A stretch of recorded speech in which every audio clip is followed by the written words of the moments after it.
Você acorda cansado. Não importa quantas horas dormiu. Há algo sugando sua força, mas você não consegue nomear. Olha para o espelho e vê alguém que costumava ser você, mas agora parece uma versão esvaziada, apagada. E então vem aquela sensação. Alguém está do outro lado dessa exaustão. Alguém que você conhece, alguém que você ama, ou amou um dia. Elizabeth Kubler-Ross passou décadas ao lado de pessoas à beira da morte. E foi ali, naquele limiar entre dois mundos, que ela descobriu algo perturbador. Existem laços invisíveis que prendem almas. Contratos não escritos que drenam a energia vital de uma pessoa até que ela não reconheça mais a própria vida. Ela chamava esses laços de contratos de alma. Não contratos no sentido jurídico, mas acordos energéticos profundos, muitas vezes feitos sem consciência. Vínculos que nasceram de promessas quebradas, de culpas não resolvidas, de dependências emocionais que atravessaram o véu da morte. Para Kubler-Ross, esses contratos não desaparecem quando alguém morre. Eles permanecem e continuam drenando quem ficou. Imagine isso. Você prometeu cuidar de alguém para sempre. Essa pessoa partiu, mas a promessa ficou. Agora você carrega o peso de um juramento que não tem mais destinatário no plano físico, mas que continua ativo em outra dimensão.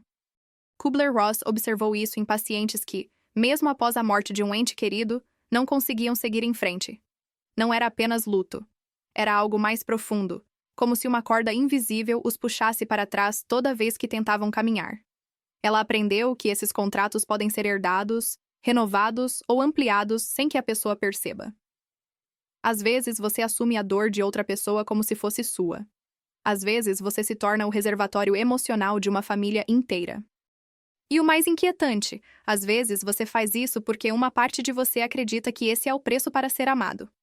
Kubler-Ross descreveu o caso de uma mulher que, aos 40 anos, sentia um cansaço inexplicável. Os médicos não encontravam nada. Os exames voltavam normais, mas ela não conseguia levantar da cama sem sentir que carregava alguém nas costas. Durante uma sessão de terapia profunda, a mulher lembrou de uma promessa feita à mãe, no leito de morte. Vou cuidar de todo mundo. Prometo que ninguém vai sofrer. A mãe morreu. A promessa ficou. E por 15 anos, aquela mulher viveu como se ainda estivesse cumprindo o contrato.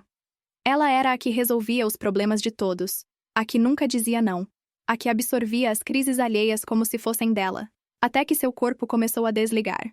Para Kubler-Ross, esse é o sinal mais claro de um contrato de alma ativo. O corpo grita o que a mente não consegue verbalizar. Você adoece sem motivo aparente. Sente dores que migram, que aparecem e somem. Tem a sensação constante de estar sendo observado, ou de que alguém está perto mesmo quando você está sozinho. E principalmente sente que sua energia não pertence mais a você. Ela explicava que esses contratos funcionam como fios energéticos. De um lado está você. Do outro pode estar uma pessoa viva ou morta. E entre vocês há uma corrente constante de energia fluindo em uma direção só, para fora de você. É por isso que algumas relações deixam você exausto, mesmo quando não há conflito aparente. É por isso que certas pessoas parecem sugar sua luz apenas por estarem no mesmo ambiente. Não é maldade, não é sempre consciente. Mas é real. Kubler-Ross via isso acontecer com pais que perderam filhos e nunca conseguiram se perdoar. Com filhos que carregavam a culpa de não terem feito o suficiente pelos pais. Com cônjuges que prometeram nunca amar outra pessoa. Com amigos que juraram lealdade eterna e agora se sentem presos a uma memória que não os deixa viver. O contrato de alma não precisa de papel. Ele se assina com emoção, com culpa, com medo de decepcionar quem já partiu. E aqui está o que ela descobriu de mais assustador. Muitas vezes, quem já morreu também está preso. Kubler-Ross acreditava que algumas almas não conseguem seguir em frente porque ainda sentem que têm uma dívida aqui. Ou porque alguém vivo ainda as prende com dor, raiva ou remorso. Então, o contrato funciona nos dois lados. Você drena sua própria vida tentando manter algo vivo que já deveria ter sido liberado. E a outra alma permanece num limbo, incapaz de avançar. Ela contava de sonhos recorrentes que seus pacientes tinham. Sonhos onde o falecido aparecia pedindo perdão ou pedindo permissão para ir embora. Sonhos onde a pessoa via a si mesma cortando uma corda. E acordava com uma sensação de leveza que não sentia há anos. Para Kubler-Ross, esses sonhos não eram apenas processamento psicológico. Eram comunicações reais, tentativas da alma de mostrar que o contrato precisava ser rescindido. Mas como alguém corta um contrato que nem sabia que tinha assinado? Kubler-Ross dizia que o primeiro passo é o mais difícil: reconhecer que você está preso. Muitas pessoas vivem a vida inteira sem perceber que estão cumprindo um acordo invisível. Elas acham que é amor, que é dever, que é o certo a se fazer. Mas amor não esgota. Amor não adoece. Amor não transforma você numa sombra. O segundo passo, segundo ela, é identificar a origem do contrato. Quando começou? Com quem? Qual foi a promessa, o juramento, a culpa que deu início a tudo? Às vezes é algo óbvio. Outras vezes está escondido em camadas de memória, em momentos que você nem considera significativos. Mas o corpo sabe, a exaustão sabe, a sensação de estar sendo drenado sabe. Kubler-Ross orientava seus pacientes a fazer um exercício: sentar em silêncio, fechar os olhos e perguntar internamente: quem está do outro lado dessa corda? Nem sempre a resposta vem de imediato, mas quando vem, é inconfundível. Você vê um rosto, ouve um nome, sente uma presença específica. E então, pela primeira vez, você consegue nomear o que estava te prendendo.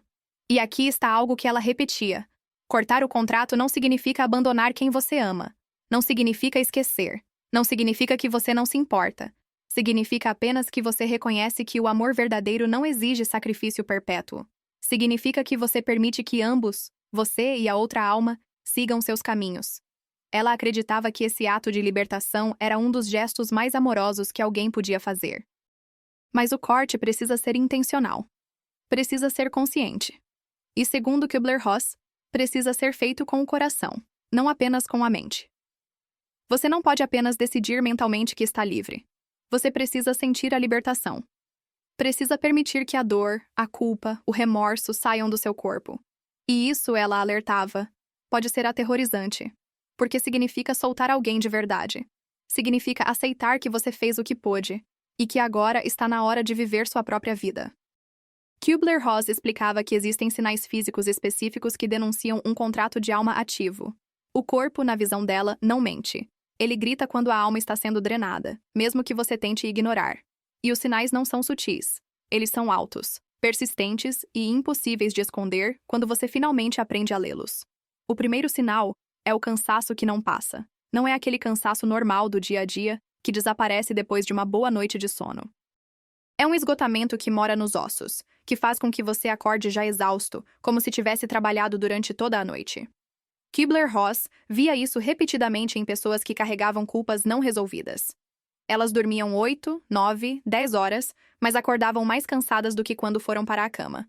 E quando ela perguntava sobre seus sonhos, a resposta era sempre a mesma: não lembro, ou tive pesadelos que não consigo explicar. O segundo sinal é a incapacidade de dizer não. Pessoas presas em contratos de alma vivem como se tivessem uma dívida perpétua com o mundo. Elas assumem responsabilidades que não são suas, resolvem problemas que não criaram e se colocam em último lugar sempre. Para Kubler-Ross, isso não era generosidade. Era aprisionamento. Era o contrato dizendo: você não merece descansar, você precisa pagar, você precisa provar que é digno. Ela descreveu o caso de um homem que, após a morte do pai, assumiu todos os encargos da família. Pagava as contas dos irmãos, resolvia as crises da mãe, cuidava dos sobrinhos como se fossem filhos. Ele nunca tinha tempo para si, nunca tinha dinheiro próprio, apesar de trabalhar 60 horas por semana. E quando alguém perguntava por que ele fazia tudo isso, a resposta era sempre: porque meu pai me pediu. Mas o pai não pediu explicitamente. O pai apenas disse, em seu último suspiro: cuide de todos. E o filho transformou aquilo num contrato vitalício. O terceiro sinal, e talvez o mais perturbador, são as coincidências que não são coincidências. Kubler-Ross acreditava que quando um contrato está ativo, a outra alma tenta se comunicar. E ela faz isso através de padrões repetitivos. Você vê o nome da pessoa em lugares improváveis. Ouve músicas que te lembram dela exatamente quando está pensando em cortar o vínculo.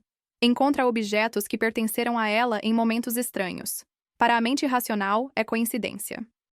Para Kubler-Ross, é a alma do outro lado tentando manter o contrato vivo. Ela contava de uma mulher que, após anos tentando se libertar da culpa pela morte da irmã, começou a ver borboletas amarelas toda vez que pensava em seguir em frente. A irmã amava borboletas amarelas. No começo, a mulher achava lindo. Achava que era um sinal de amor. Mas com o tempo, percebeu que as borboletas apareciam sempre que ela tentava viver algo novo, sempre que tentava ser feliz. E então entendeu: não era amor. Era o contrato tentando mantê-la presa à memória. Kübler-Ross dizia que essas manifestações não são maldosas por natureza. Muitas vezes, a alma que partiu nem sabe que está fazendo isso. Ela apenas sente o vínculo sendo cortado e reage, da mesma forma que você reagiria se alguém tentasse arrancar algo de você sem explicação. O contrato é confortável para ambos os lados, mesmo que seja destrutivo.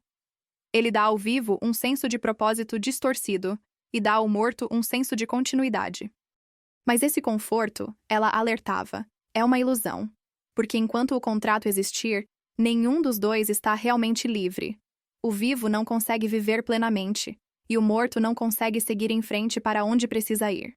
Kübler-Ross via isso como uma das maiores tragédias da existência humana. Almas presas umas às outras por amor mal compreendido, por culpa, por medo de serem esquecidas. Ela também descobriu que muitos contratos têm raízes em gerações passadas. Você pode estar cumprindo um acordo que sua mãe fez, ou sua avó, ou alguém que você nunca conheceu. Esses contratos familiares são passados como heranças invisíveis. Você nasce numa família e, sem saber, assume dívidas emocionais que não são suas. Kübler-Ross via isso em padrões repetitivos. Famílias onde todas as mulheres sacrificavam seus sonhos pelos maridos. Famílias onde todos os filhos mais velhos viravam pais dos mais novos. Famílias onde ninguém conseguia prosperar porque alguém, há muito tempo, decidiu que prosperar era trair as origens. Cortar esses contratos geracionais, segundo ela, é ainda mais difícil. Porque você não está apenas enfrentando a própria culpa. Está enfrentando séculos de condicionamento, de crenças enraizadas, de lealdades mal colocadas. Mas é possível. E começa com uma pergunta simples. Essa dor é minha ou eu a herdei? Kübler-Ross orientava seus pacientes a rastrear a origem da exaustão. Quando começou? Após qual evento? Após qual morte? Após qual promessa? E então, olhar para trás e ver se o mesmo padrão existia na geração anterior. Muitas vezes, existia. E quando a pessoa reconhecia isso, algo se quebrava internamente. Não era só ela. Nunca foi só ela. Era uma cadeia longa de almas presas umas às outras, todas acreditando que esse era o preço do amor. Mas o amor verdadeiro, ela insistia, não exige prisão. Amor verdadeiro liberta. Amor verdadeiro permite que cada alma siga seu caminho, mesmo que isso signifique separação. E essa era a lição mais difícil de aceitar. Que soltar alguém, mesmo na morte, é um ato de amor maior do que segurar. Ela também falava sobre os sinais noturnos. Pessoas presas em contratos de alma frequentemente acordam entre 3 e 5 da manhã. Sempre no mesmo horário. Sempre com a mesma sensação de angústia, de peso no peito, de presença no quarto. Kübler-Ross acreditava que esse horário não é acidental. É o momento em que o véu entre os mundos está mais fino, o momento em que a comunicação entre vivos e mortos acontece com mais facilidade. E se você está acordando nesse horário repetidamente, há alguém tentando te alcançar. Ou há algo dentro de você que precisa ser liberado. Mas nem toda a comunicação noturna é sobre contratos. Às vezes é apenas uma despedida. Às vezes é um perdão sendo oferecido. Kübler-Ross dizia que a diferença está na sensação que fica. Se você acorda em paz, se sente leveza, se tem a impressão de que algo foi resolvido, então foi uma visita de amor. Mas se você acorda angustiado, com medo, com a sensação de que algo está te puxando para baixo, então o contrato ainda está ativo. E precisa ser enfrentado. Ela ensinava um exercício para esses momentos. Quando acordar às 3 da manhã, não tenha medo. Não ligue a luz imediatamente. Fique ali, na escuridão, e pergunte em voz alta ou mentalmente: o que você precisa de mim? E então, escute. Não com os ouvidos, mas com o coração. A resposta pode vir como uma palavra, uma imagem, uma sensação, mas virá. E quando vier, você saberá exatamente o que precisa ser feito. Para Kübler-Ross, o corte de um contrato de alma não acontece de uma vez. É um processo. É uma série de pequenos rompimentos, de pequenas libertações, até que o fio finalmente se desfaça. E cada passo desse processo dói. Porque você está soltando alguém que amou, alguém que ainda ama. Você está dizendo: eu não posso mais carregar você. Eu não posso mais viver sua vida por você. E isso, para muitas pessoas, parece traição. Mas não é traição, é sobrevivência. É honrar sua própria alma tanto quanto honra a do outro. É reconhecer que você tem o direito de viver plenamente, mesmo que isso signifique desapontar quem já partiu. E essa permissão, Kübler-Ross dizia, é a coisa mais difícil de dar a si mesmo. Porque fomos ensinados que amor significa sacrifício total, que lealdade significa nunca soltar. Mas ela aprendeu, ao lado de milhares de pessoas morrendo, que essa não é a verdade. A verdade é muito mais simples e, ao mesmo tempo, muito mais assustadora. A verdade que Kubler-Ross descobriu é que a maioria das pessoas não quer cortar o contrato. Elas dizem que querem, imploram por libertação, mas no fundo há um medo paralisante. Se eu soltar essa pessoa, quem eu vou ser? Se eu não carregar mais essa dor, o que vai me definir? O contrato, por mais destrutivo que seja, se torna identidade. E abrir mão dele significa enfrentar um vazio que assusta mais do que o esgotamento. Ela via isso com clareza nas sessões de terapia. Pessoas que choravam, que diziam estar no limite, que juravam querer ser livres. Mas quando chegava o momento de realmente soltar, quando era hora de falar em voz alta as palavras de libertação, elas travavam. As mãos tremiam. A garganta fechava. Lágrimas desciam, mas as palavras não saíam. Porque dizer "eu te liberto" significava admitir que a pessoa realmente se foi. Significava enfrentar o luto que nunca foi processado. Kubler-Ross explicava que muitos contratos de alma nascem exatamente dessa recusa em aceitar a morte.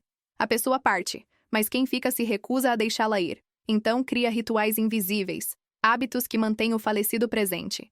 Deixa o quarto intocado. Fala com a pessoa todos os dias. Faz escolhas baseadas no que ela teria aprovado. E aos poucos, sem perceber, transforma a própria vida numa extensão da vida do outro. O contrato se solidifica, e ambas as almas ficam presas. Ela contava de uma mãe que perdeu o filho de 16 anos num acidente. 10 anos depois, o quarto do menino ainda estava exatamente como ele deixou. As roupas no armário, os livros na mesma posição, a cama feita do jeito que ele gostava. A mãe entrava ali todos os dias, se sentava na cama e conversava com o filho como se ele ainda estivesse vivo.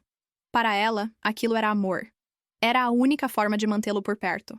Mas Kubler-Ross via algo diferente. Via uma mãe que parou de viver no dia em que o filho morreu, e via um filho cuja alma não conseguia seguir em frente porque a mãe não o liberava. Quando Kubler-Ross finalmente conseguiu que a mãe fizesse o exercício de libertação, algo extraordinário aconteceu. Naquela noite, a mãe teve um sonho. O filho apareceu, mas não como o adolescente que morreu. Ele era mais velho, mais sereno, e disse apenas uma frase: "Mãe, eu estou bem, mas você precisa viver." Quando a mulher acordou pela primeira vez em 10 anos, sentiu que podia respirar.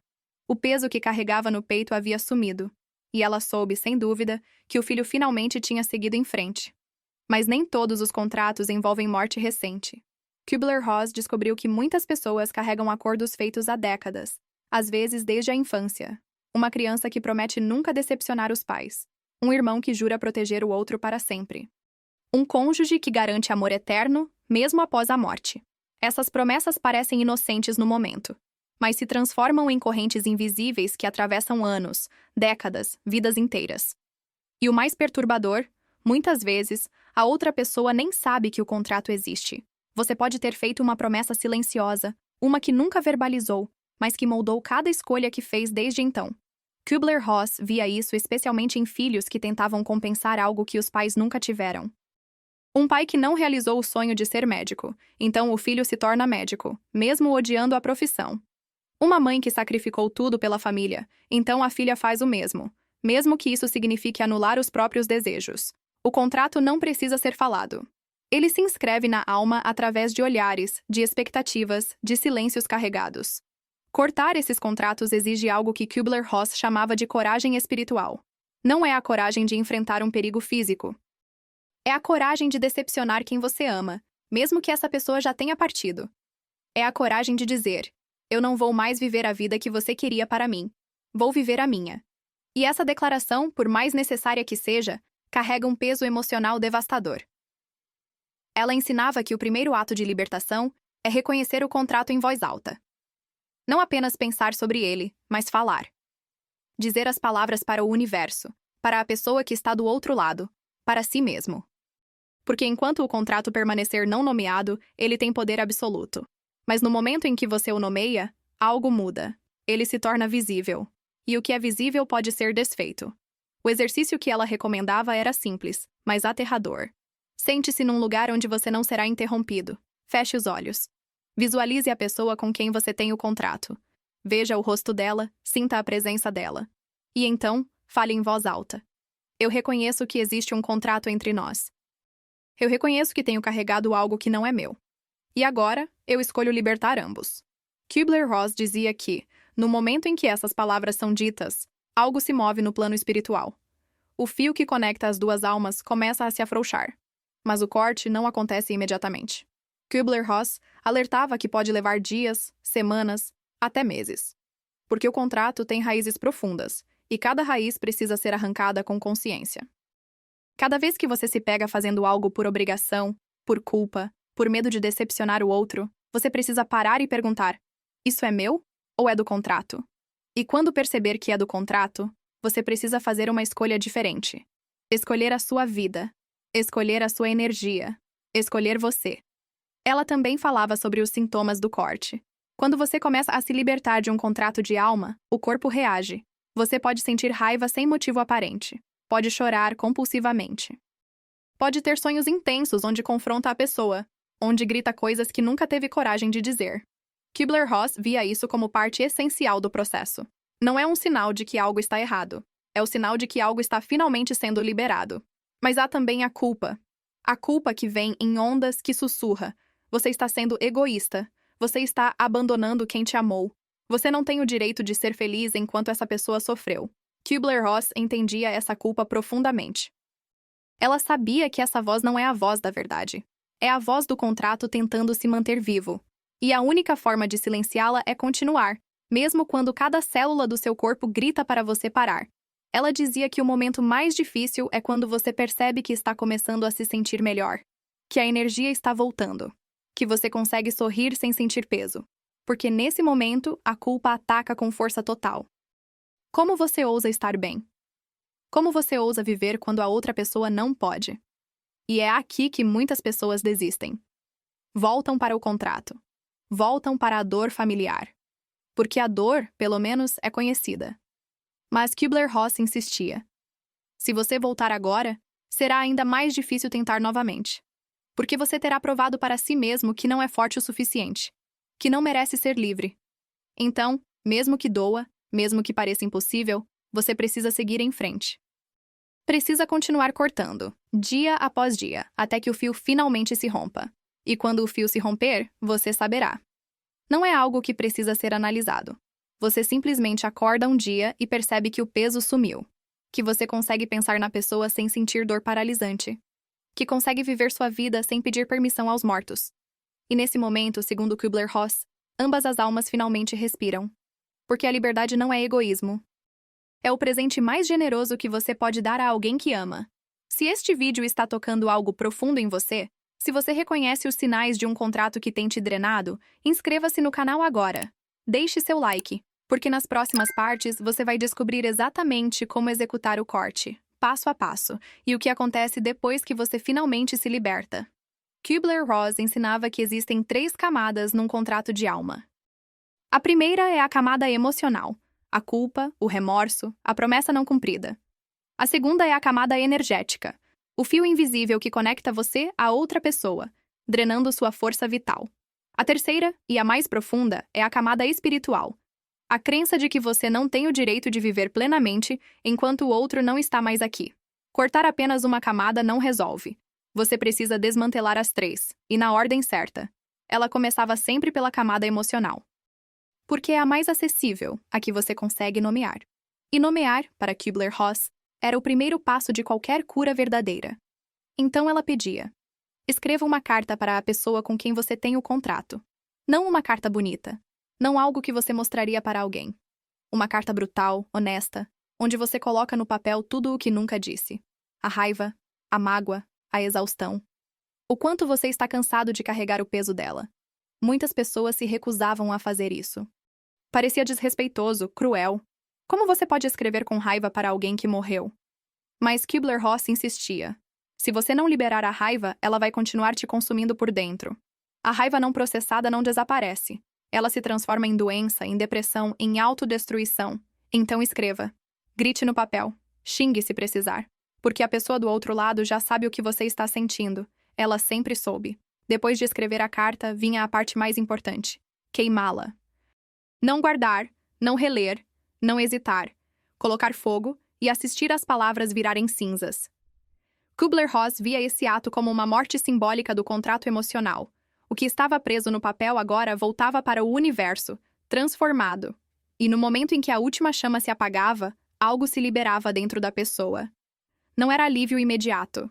Muitas vezes era dor aguda, como se algo tivesse sido arrancado com violência. Mas era o começo. A segunda camada, a energética, exigia um ritual diferente. Kubler-Ross orientava seus pacientes a visualizarem o fio que os conectava a outra pessoa. Feche os olhos, respire fundo, e veja esse fio. De que cor ele é? De onde ele sai do seu corpo? Onde ele se conecta na outra pessoa?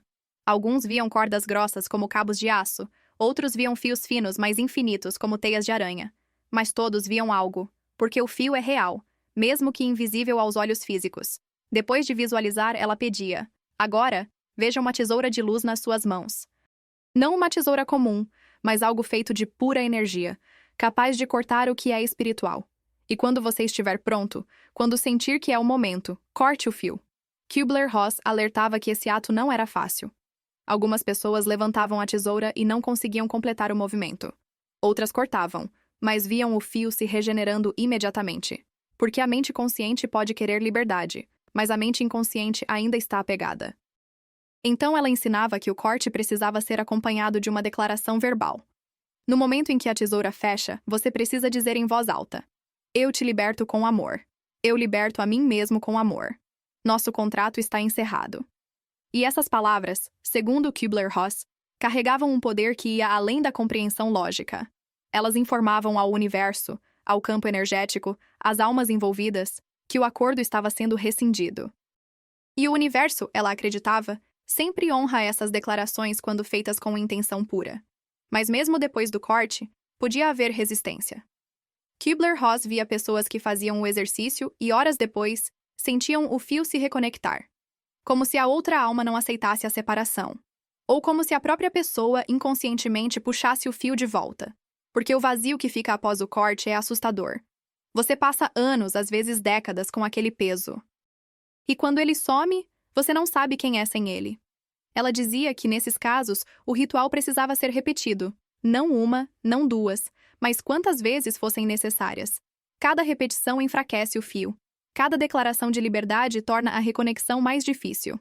Até que, eventualmente, o corte se torna permanente. Mas você precisa ter paciência. Precisa entender que está desfazendo algo que levou anos para se formar. Não vai desaparecer da noite para o dia. A terceira camada, a espiritual, era a mais complexa, porque envolvia mudar uma crença profunda sobre quem você é e o que você merece. Kubler-Ross via que muitas pessoas carregavam uma convicção inconsciente. Eu não mereço ser feliz. Eu não mereço paz. Eu não mereço viver plenamente enquanto a outra pessoa sofreu ou morreu. E essa crença estava tão enraizada que sobrevivia a qualquer técnica, a qualquer ritual, a qualquer terapia. Para quebrar essa camada, ela usava uma abordagem direta e, às vezes, perturbadora. Olhava nos olhos da pessoa e perguntava: você acha que a pessoa que morreu quer que você sofra? Você realmente acredita que seu sofrimento honra a memória dela? E a maioria das pessoas, quando confrontadas com essa pergunta, percebia o absurdo. Claro que não. Ninguém que te ama de verdade quer que você se sacrifique eternamente. Mas mesmo sabendo disso racionalmente, a culpa permanecia. Porque a culpa não é racional.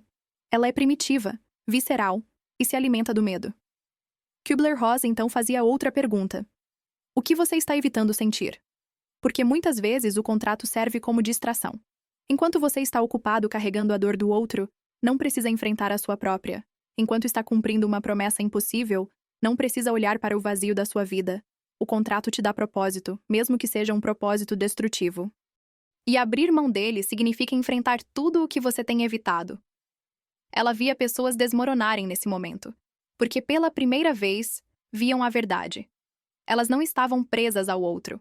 Estavam presas ao medo de viver. Estavam usando o contrato como desculpa para não arriscar, para não tentar, para não se permitir ser feliz. E essa revelação era, ao mesmo tempo, libertadora e aterrorizante. Mas Kubler-Ross não deixava ninguém nesse abismo sozinho. Ela segurava a mão da pessoa, literal ou figurativamente, e dizia: você tem permissão para viver. Você sempre teve. Não precisa esperar um sinal dos céus. Não precisa de aprovação dos mortos. Você já é livre. Só precisa aceitar essa liberdade. E então, pedia que a pessoa repetisse em voz alta, quantas vezes fossem necessárias. Eu tenho permissão para viver. Eu mereço ser feliz. Minha vida é minha. Cada repetição rachava as armaduras da culpa. Cada declaração enfraquecia a crença limitante. E eventualmente algo se rompia. A pessoa chorava, não de tristeza, mas de alívio. Porque finalmente entendia que viver plenamente não era trair quem partiu. Era honrar o presente da vida que ela ainda tinha. Kübler-Ross também alertava sobre o período pós-corte. Nos dias e semanas seguintes ao rompimento do contrato, você pode sentir coisas estranhas. Pode ter a sensação de que alguém está te observando, te julgando, pode ouvir a voz da pessoa na sua cabeça, criticando suas escolhas. Pode sentir uma pressão no peito, como se algo estivesse tentando te puxar de volta. Mas ela dizia, não ceda. Isso não é a pessoa tentando te prender. É o seu próprio medo se manifestando. É a última tentativa do contrato de se manter vivo. E nesse período, você precisa se cercar de apoio. Pessoas que entendam o que você está fazendo, que não te julguem por finalmente escolher a si mesmo, porque haverá quem não entenda. Haverá quem diga que você está sendo egoísta, que está desrespeitando a memória do falecido. Kübler-Ross via isso acontecer repetidamente. Famílias que se voltavam contra quem decidia se libertar, porque esse ato expunha os contratos que todos os outros ainda carregavam. Mas você não pode deixar a opinião alheia te fazer voltar atrás, porque essa é sua alma, sua vida, sua energia. E ninguém, absolutamente ninguém, tem o direito de te dizer quanto você deve sofrer. Ninguém tem o direito de decidir por quanto tempo você deve carregar o peso de outra pessoa. Só você pode fazer essa escolha. E quando faz, quando finalmente diz basta, o universo inteiro conspira para te apoiar. Kübler-Ross observava que, depois do corte verdadeiro, vinha o que ela chamava de período do deserto. Um tempo em que você se sente vazio, perdido, como se tivesse deixado de existir. Porque o contrato não era apenas algo que você carregava. Ele era parte da sua identidade. Você se definia através dele. Eu sou a filha que cuida de todos. Eu sou o filho que sacrifica tudo. Eu sou a viúva que nunca amará novamente. E quando o contrato se vai, você fica sem saber quem é. Ela via pessoas entrarem em pânico nessa fase. Ligavam desesperadas. Diziam que tinham cometido um erro, que queriam o contrato de volta. Porque o vazio era insuportável. Preferiam a dor conhecida ao silêncio da liberdade. Mas Kübler-Ross era firme nesses momentos. Não, você não quer o contrato de volta. Você quer preencher o espaço que ele ocupava. E isso é diferente. Muito diferente. Ela explicava que o vazio é necessário. Você passou anos, talvez décadas, com cada centímetro da sua energia ocupado pelo outro. Não sobrou espaço para você. Então agora, pela primeira vez, há espaço. E esse espaço precisa ficar vazio por um tempo. Precisa respirar. Precisa se limpar de tudo o que foi. Porque se você tentar preenchê-lo imediatamente, vai apenas substituir um contrato por outro. E o ciclo recomeça. O período do deserto, segundo ela, dura o tempo que precisa durar. Para alguns, são semanas. Para outros, meses. Mas há sinais de que você está atravessando corretamente. O primeiro sinal é a raiva. Uma raiva profunda, direcionada a tudo e todos. Raiva da pessoa que morreu por ter te prendido. Raiva de si mesmo por ter permitido. Raiva do mundo por não ter te alertado. Kübler-Ross via essa raiva como sagrada, porque era a primeira vez que você se permitia sentir algo que não fosse culpa ou obrigação. Ela dizia, deixe a raiva queimar. Não a reprima, não a julgue, não tente ser espiritualmente elevado. Grite se precisar. Quebre o que for seguro quebrar. Chore até não ter mais lágrimas, porque essa raiva está limpando décadas de submissão. Está queimando tudo o que era falso, e quando ela finalmente se esvair, o que resta é você.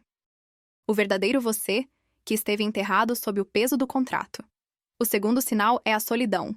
Não a solidão superficial de não ter companhia, mas a solidão existencial de perceber que ninguém realmente entende pelo que você está passando. As pessoas ao seu redor continuam vivendo como se nada tivesse mudado, mas para você, tudo mudou. Você cortou um fio que conectava mundos. Você desafiou o acordo mais profundo da sua alma, e agora está sozinho com as consequências. Kübler-Ross dizia que essa solidão também é necessária. Porque pela primeira vez na vida, você está tendo um relacionamento consigo mesmo. Não com a imagem que construiu para agradar os outros. Não com a versão de você que cumpre contratos. Mas com a essência pura do que você é. E conhecer essa essência exige silêncio, exige isolamento, exige a coragem de ficar cara a cara com quem você realmente é, sem máscaras. Ela contava de um homem que, após cortar o contrato com o pai morto, passou 3 meses sem conseguir falar com ninguém. Não porque estivesse deprimido, mas porque qualquer conversa superficial parecia insulto. Ele tinha atravessado algo profundo demais, tinha morrido e renascido numa dimensão que ninguém via. E voltar para conversas sobre o clima, sobre trabalho, sobre trivialidades, parecia impossível.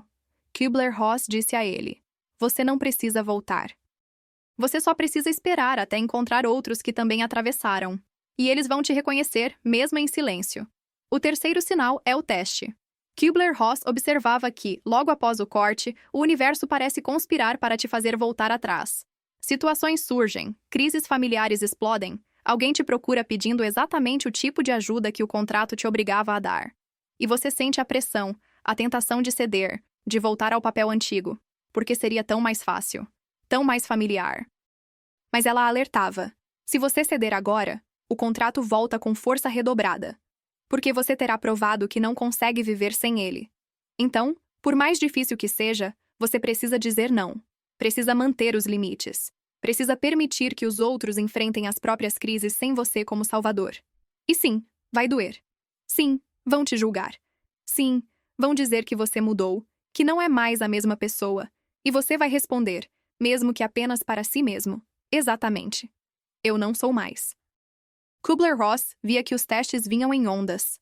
Não era um único desafio, mas uma série deles, cada vez mais sutis, cada vez mais difíceis de resistir. E cada vez que você passava por um teste sem ceder, o contrato enfraquecia mais um pouco. Até que, eventualmente, os testes paravam. Não porque o universo desistiu, mas porque você provou que a escolha era real, definitiva, irreversível. E então, algo extraordinário começava a acontecer. A energia voltava. Não aos poucos, mas de repente, como se uma comporta tivesse se aberto. Você acordava um dia e percebia que conseguia sair da cama sem esforço, que conseguia sorrir sem sentir culpa, que conseguia fazer planos para o futuro sem a voz do contrato dizendo que você não merece. E esse momento, Kübler-Ross dizia, era a prova de que o corte tinha sido bem-sucedido, mas a liberdade trazia uma responsabilidade nova. Kübler-Ross alertava que, depois de se libertar, você não podia mais viver no piloto automático. Tinha que fazer escolhas conscientes todos os dias. Escolhas sobre onde colocar sua energia, com quem passar seu tempo, quais batalhas lutar, porque agora, pela primeira vez, sua vida era realmente sua. E com essa propriedade vinha a obrigação de não desperdiçá-la. Ela via que algumas pessoas, após se libertarem, caíam na armadilha oposta. Se antes viviam apenas para os outros, agora viviam apenas para si, de forma egoísta, fechada. Mas Kübler-Ross dizia: liberdade não é isolamento. Liberdade é escolha. Você ainda pode ajudar, ainda pode amar, ainda pode se conectar. A diferença é que agora faz isso porque quer, não porque um contrato te obriga. E havia outro fenômeno que ela observava. Depois que você corta um contrato de alma, outros começam a aparecer. Como se, ao se libertar, você tivesse acendido uma luz que atrai quem ainda está preso. Pessoas que nem conhecem sua história começam a se abrir com você, a contar sobre seus próprios pesos, suas próprias correntes invisíveis. E você se torna, sem querer, um tipo de guia. Não porque tenha todas as respostas, mas porque sua liberdade é a prova de que é possível. Kübler-Ross dizia que esse era um dos presentes mais inesperados da libertação. Você se torna um farol. Sua simples existência, seu simples ato de ter cortado o que te prendia, inspira outros a fazerem o mesmo. E assim, o que começou como um ato individual de sobrevivência se transforma numa onda de libertação coletiva. Uma alma livre liberta outras. Mas ela também alertava sobre os falsos profetas da liberdade. Pessoas que dizem ter cortado contratos, mas apenas trocaram de prisão. Que deixaram de servir aos mortos para servir a gurus, a sistemas de crenças rígidos, a novas formas de submissão. Kübler-Ross via isso com tristeza. Porque a verdadeira liberdade não tem dono, não tem manual, não tem líder. Ela é selvagem, pessoal, intransferível. E, finalmente, ela falava sobre a reconciliação. Não com a pessoa do contrato, porque essa pessoa já partiu, mas com a memória dela. Kübler-Ross acreditava que após o corte, após o deserto, após os testes, vinha um momento de paz. Um momento em que você podia pensar no falecido sem dor, sem culpa, sem peso. Podia lembrar dos bons momentos sem ser puxado de volta para o contrato. Podia honrar a memória sem sacrificar a vida. Ela chamava isso de amor maduro. Um amor que não exige, não prende, não consome. Um amor que permite que cada alma siga seu caminho, mesmo que esses caminhos nunca mais se cruzem nesta vida.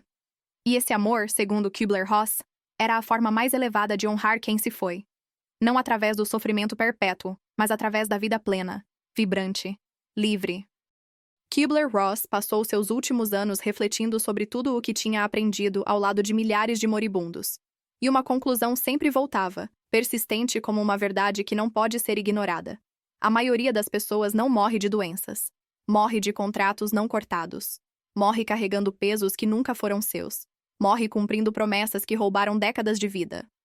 E quando chegam ao fim, quando estão ali, no limiar entre mundos, a única coisa que lamentam não é ter trabalhado menos ou acumulado mais. É não ter vivido de verdade. Ela contava de pacientes que nos últimos dias abriam os olhos com uma clareza assustadora. Como se finalmente livres da ilusão da continuidade, vissem tudo pelo que realmente era. E muitos diziam a mesma coisa. Passei a vida inteira cumprindo contratos que ninguém me pediu para cumprir. Ninguém me obrigou. Eu escolhi a prisão. E agora, quando finalmente entendo isso, já não tenho tempo para desfazer. Mas Kübler-Ross aprendeu algo mais profundo ainda. Ela aprendeu que nunca é tarde demais. Mesmo no leito de morte, mesmo com horas restantes, o corte ainda pode acontecer. E quando acontece, quando uma pessoa finalmente se permite soltar tudo, algo muda na própria transição. A morte deixa de ser sofrimento e se torna passagem. A pessoa não luta mais, não se agarra. Simplesmente vai, com uma leveza que assusta quem está ao redor. Ela descreveu o caso de uma mulher de 72 anos, morrendo de câncer. Por semanas agonizou, incapaz de partir. Os médicos não entendiam. O corpo já deveria ter desistido, mas ela se mantinha viva, numa dor atroz. Kübler-Ross sentou ao lado dela e perguntou: "O que ainda te prende aqui?" A mulher com dificuldade sussurrou: "Prometi ao meu marido que nunca o deixaria. Ele morreu há 15 anos, mas ainda sinto a promessa." Kübler-Ross segurou a mão dela e disse: "Ele já te liberou. Agora você precisa se liberar." Naquela noite, a mulher morreu em paz. Dormiu e não acordou. Como se finalmente tivesse permissão para partir. E isso revelava algo que Kübler-Ross considerava essencial. Os contratos que não cortamos em vida precisam ser cortados na morte. Mas o preço é infinitamente maior, porque você perde toda a vida que poderia ter vivido livre. Todas as escolhas que poderia ter feito. Todos os sorrisos, amores, sonhos que o contrato impediu. E não há como recuperar esse tempo. Não há reembolso para uma vida não vivida. Por isso ela implorava: corte agora. Não espere até estar no leito de morte para perceber que você sempre foi livre. Não espere até os últimos suspiros para entender que o contrato era apenas uma história que você contou a si mesmo. Corte enquanto ainda há tempo de viver a vida que resta. Porque pode ser 1 ano, podem ser 40. Mas cada dia vivido em liberdade vale mais do que décadas em prisão voluntária. Kübler-Ross também falava sobre o legado de um corte. Quando você se liberta, não afeta apenas a sua alma e a alma da pessoa com quem tinha o contrato. Você afeta gerações. Filhos que te observam e aprendem que é possível dizer não. Netos que crescem vendo que amor não significa autossacrifício. Amigos que encontram coragem nas suas escolhas. O corte de um contrato cria ondas que atravessam tempo e espaço, libertando almas que você nunca vai conhecer. Ela via isso como um dos atos mais revolucionários que uma pessoa pode cometer. Recusar-se a passar adiante a corrente. Recusar-se a ensinar pelo exemplo que sofrer é nobre. Recusar-se a criar novos contratos enquanto desfaz os antigos. Porque o padrão se quebra com você. E tudo o que vem depois já nasce num solo diferente. Num solo onde liberdade é possível. Mas ela não romantizava a jornada. Kübler-Ross sabia que cortar um contrato de alma é um dos atos mais solitários e aterrorizantes que alguém pode fazer. Não há garantias. Não há manual. Não há momento em que você sente 100% de certeza de que está fazendo a coisa certa. Há apenas você, a escolha e a coragem de seguir mesmo quando cada fibra do seu ser grita para parar. E haverá momentos de dúvida. Momentos em que você olha para trás e pensa: será que eu deveria ter continuado? Será que era realmente um contrato ou apenas amor? Kübler-Ross dizia que a diferença é simples. Amor nutre. Contrato drena. Se você está mais forte, mais vivo, mais inteiro após se libertar, era contrato. Se você está mais fraco, mais vazio, mais perdido, então talvez tenha cortado algo que não deveria. Mas ela acreditava que, no fundo, você sempre sabe. A alma sempre sabe. Nos seus últimos anos, Kübler-Ross escreveu que a lição mais importante que aprendeu não veio dos livros, nem da ciência, nem da espiritualidade formal. Veio de observar pessoas morrendo e perceber que todas, absolutamente todas, queriam a mesma coisa no fim: libertar e serem libertadas, perdoar e serem perdoadas, soltar e serem soltas. Ninguém, nos últimos momentos, desejava manter contratos. Todos queriam apenas ir em paz. E se isso é verdade no momento da morte, por que não seria verdade agora, enquanto ainda estamos vivos? Por que esperar o fim para fazer o que poderia ser feito hoje? Kübler-Ross não tinha resposta para isso, exceto a mais óbvia. Porque temos medo. Medo de que, sem o contrato, não sejamos nada. Medo de que nossa vida não tenha significado se não estivermos servindo, sacrificando, cumprindo. Mas esse medo, ela descobriu, é a maior mentira que contamos a nós mesmos. Porque o significado da vida não está no quanto você carrega. Está no quanto você vive, não no quanto você sofre pelo outro, mas no quanto você permite que cada alma, incluindo a sua, seja livre para cumprir seu próprio destino. E destino, na visão de Kübler-Ross, nunca foi sobre prisão. Sempre foi sobre expansão, crescimento, escolha. Ela morreu em 2004, após uma vida inteira dedicada a entender a morte. E aqueles que estiveram ao lado dela nos últimos momentos disseram que ela partiu como ensinou, sem contratos, sem correntes, sem peso. Simplesmente fechou os olhos e foi, como alguém que sabe que fez o que veio fazer e agora está livre para o próximo passo. E essa talvez seja a maior lição que deixou. Você pode viver de forma que, quando chegar sua hora, não haja nada te prendendo. Nenhum contrato te segurando. Apenas gratidão pela jornada e paz para seguir. Então, se há um contrato drenando você agora, se há um fio invisível puxando sua energia para algum lugar que não é mais seu, se há uma promessa antiga transformando sua vida em prisão, você sabe o que precisa fazer. Não amanhã. Não quando as condições forem perfeitas. Hoje. Agora. Porque cada minuto que você adia é um minuto roubado da vida que poderia estar vivendo. E Kübler-Ross, se pudesse falar com você neste momento, diria apenas isto: você sempre teve permissão para viver. Sempre. Só precisava aceitar. Se este vídeo tocou algo profundo em você, se reconheceu os sinais de um contrato que precisa ser cortado, não guarde isso só para você. Comente abaixo sua experiência, compartilhe este vídeo com alguém que também precisa dessa mensagem e se inscreva no canal para continuar essa jornada de libertação espiritual. Porque a verdade é esta: ninguém se liberta sozinho. Mas sua liberdade pode ser o início da liberdade de muitos outros.